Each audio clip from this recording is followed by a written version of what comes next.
ಜಾತಿ ನಿಂದನೆಗೆ ಹೆದರಿ ಯುವಕನೊಬ್ಬ ಆತ್ಮಹತ್ಯೆಗೆ ಶರಣಾಗಿದ್ದು ವಿಷಯ ತಿಳಿದು ಆಘಾತಕ್ಕೊಳಗಾಗಿರುವಂತಹ ಆತನ ತಂದೆ ಕೂಡ ಹೃದಯಾಘಾತದಿಂದ ಸಾವನ್ನಪ್ಪಿರುವಂತಹ ಹೃದಯ ವಿದ್ರಾವಕ ಘಟನೆ ಯಾದಗಿರಿಯಲ್ಲಿ ನಡೆದಿದೆ.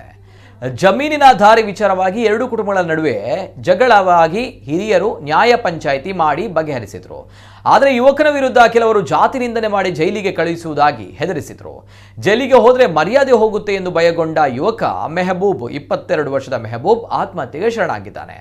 ಮಗ ಆತ್ಮಹತ್ಯೆ ಮಾಡಿಕೊಂಡ ವಿಷಯ ಕೇಳಿ ಆಘಾತಗೊಂಡಂತಹ ಆತನ ತಂದೆ ಹೃದಯಾಘಾತದಿಂದ ಕೊನೆಯುಸಿರೆಳೆದಿದ್ದಾರೆ. ಒಂದೇ ಮನೆಯಲ್ಲಿ ಒಂದೇ ದಿನ 2 ಸಾವಾಗಿದ್ದು ಕುಟುಂಬದ ಆಕ್ರಂದನ ಮುಗಿಲು ಮುಟ್ಟಿದೆ.